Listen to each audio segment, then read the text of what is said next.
That was actually kind of a perfect setup, Rowena's talk, because of the recipe for creative. Because what I wanted to talk to you about was using data to get to a creative idea. And specifically, I thought I'd tell you, in 2014, I met with the head of the global brand for Caterpillar, who told me he was doing this incredible stuff, putting RFID chips in, like, when you go to a conference, in people's lanyard, tracking where they went on the floor when they look at this heavy equipment, and then retargeting them on social, this whole complicated thing. And I saw about a month ago, Wall Street Journal said, and they also did incredible stuff with video, where they did viral videos with Jenga, and it all seemed really disruptive and crazy for a 90-year-old heavy equipment machine company to do. And I just read, Wall Street Journal says 73% odds they'll be bankrupt within a year, Caterpillar. And I was thinking about a guy I just read about named Darrell Bem, I think, who just did this study at Cornell with 1,000 subjects where he proved that ESP is real. And he freaked out the whole APA when he published it because his methodology was airtight. There was nothing about his statistical analysis that they could find fault with. And they said either science is broken or ESP is real, which, spoiler alert, ESP is not real. I mention both of these because they set up, I think, a challenge which anyone who enjoys Malcolm Gladwell's books or Stephen Dubner's Freakonomics for anything other than entertainment value is already aware of, which is those books take two true facts and come to a completely false conclusion. And I think Gladwell does it extremely well. He's a very entertaining guy. He speaks, I think, 200 times a year to businesses. But the Caterpillar bankruptcy is because they're being raided by the IRS for their business practices, not because they got into social. And the ESP study had analytical problems. They were looking into the analysis of not the methodology of their study, but how they cut into the data. So what I wanted to kind of talk to you about is these days, I do strategy and creative at Clorox. We have a bunch of brands in the portfolio. We have a ton of data. We have all kinds of listening tools, all kinds of social listening, all kinds of data from our agency partners. And yet, the challenge, which I think is sort of the second piece that I put to Rowena's Facebook, what's the recipe, is how do you come from data to an idea? Because I would argue all the data in the world would never give you, let's go book Julia Child, a 6'3" hunchback who talks in a squeaky voice, to be the host of a cooking show. That was, I think Michael Smith made one of my favorite points of the morning so far on Pepsi when he was asked, how do you guys know so much about what's going to come next? And he said, we don't know anything more than anybody else does. We can't predict the future any better than you can. Truth. I mean, it's refreshing to hear once in a while, because they have this ocean of data too, but at a certain point, you're jumping off this cliff of all the best practices in the world, plus what's your idea? So drowning data, starved for insight, is, I'd say, the state of the world these days. We have a tremendous amount of data, and the false hope that it provides is that you can somehow analytically work your way into having a creative idea. My personal favorite variation on this meme is you know nothing. It's a great place to start from, because even when you are starting with this avalanche of listening tools where you know every tweet, every Facebook post, every text, and we can drill into 1 million slices of data on a person, it's still very tricky. So I think part of why Josh asked me to talk was to be a little bit of a bomb thrower today and talk about why data is dead or data is bad.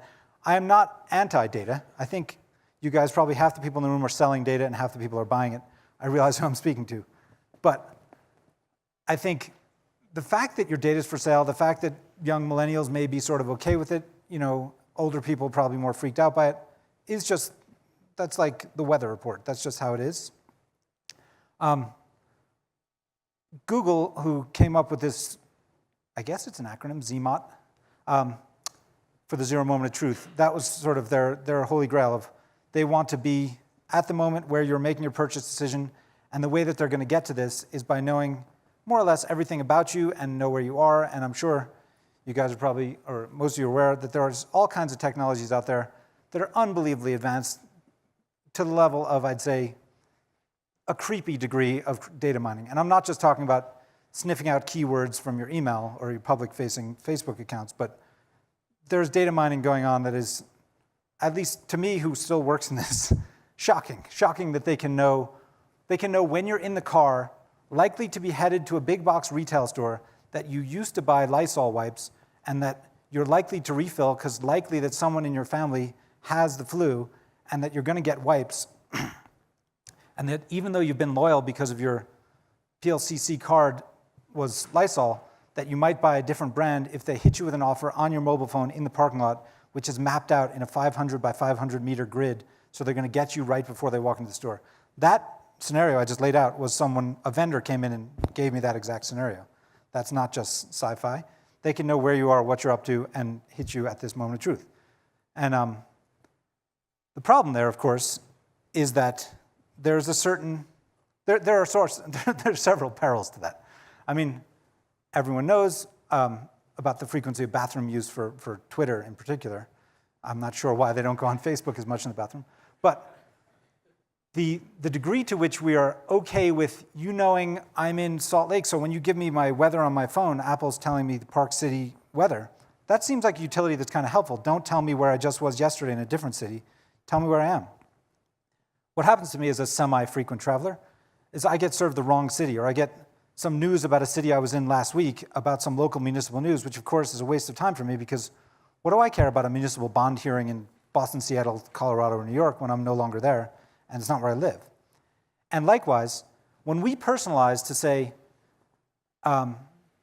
if you just were to go by, just to stick with the wipes idea, if we're trying to push you wipes and we say, hey, in your classroom, it's flu season, be careful, get wipes, only you're not a teacher, you're a nurse, that's sort of a disaster of data use because your personalization gone wrong is worse than if we just gave you a generic message, right? Because then you're seeing the kind of, you're seeing the problem. And you're also seeing the seams of how we know who you are. So in this era, when we know who your dog is and we know when your dog's birthday is because you probably posted it somewhere, probably on Facebook, it's sort of immediately creepy if we're like, hey, we're psyched about Buster's birthday too. Here's what we think about that. You're sort of like, hey, intrusive brand, get out of my life. I don't want you, my dog is my dog.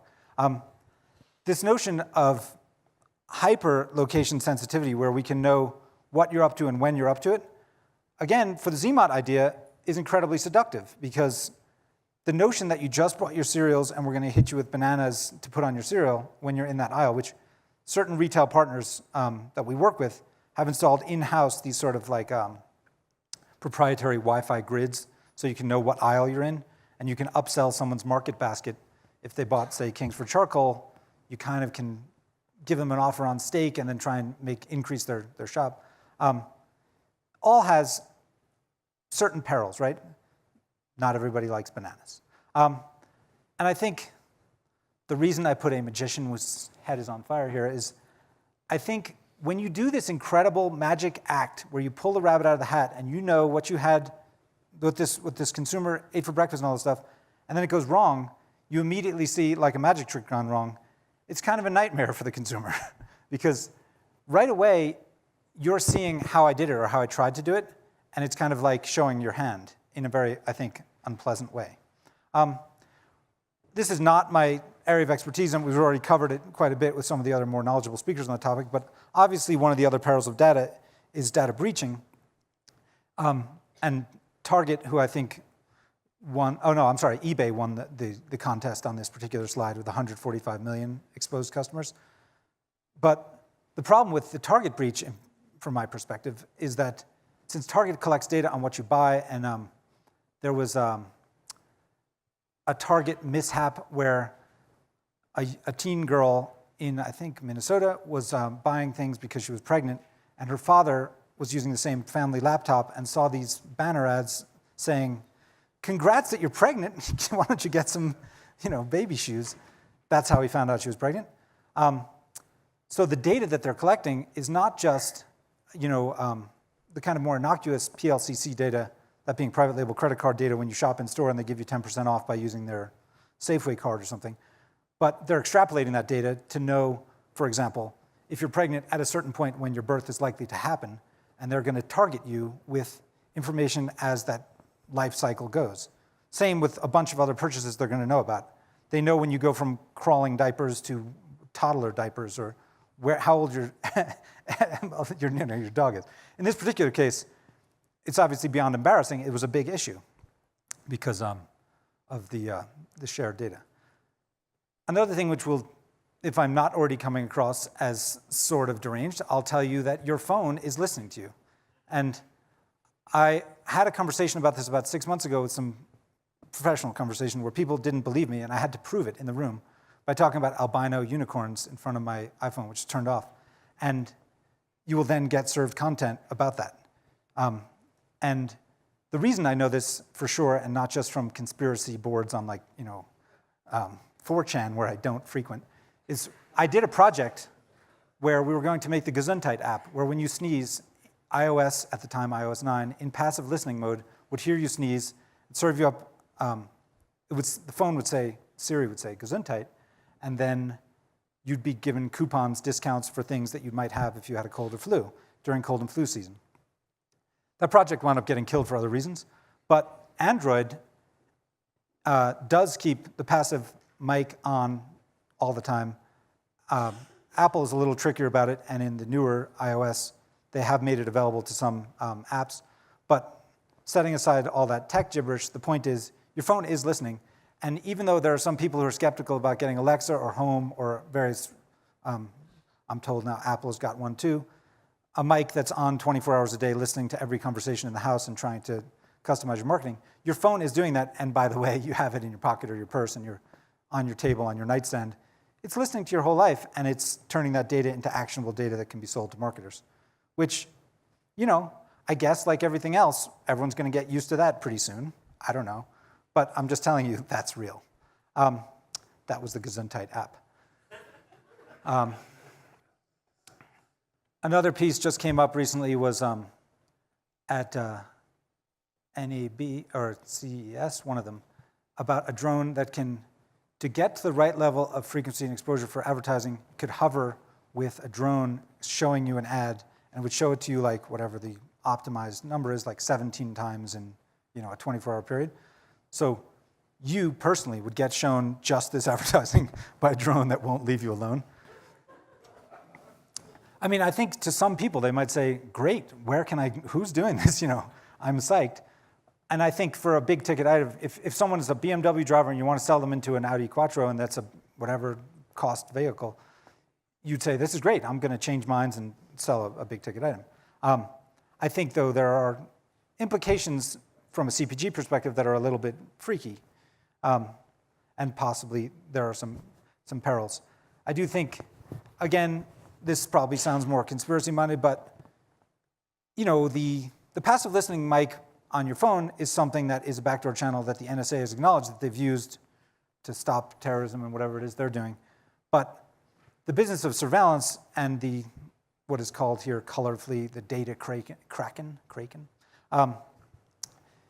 is how much of the surveillance technology that is being used for the kind of so-called, the intelligence state, the anti-terrorism fight that we're all deep in, is also being used by marketers. Because once that data is available, of course it can be used to speak to you about what you like to eat for breakfast and whether or not you should switch brands of your cereal. So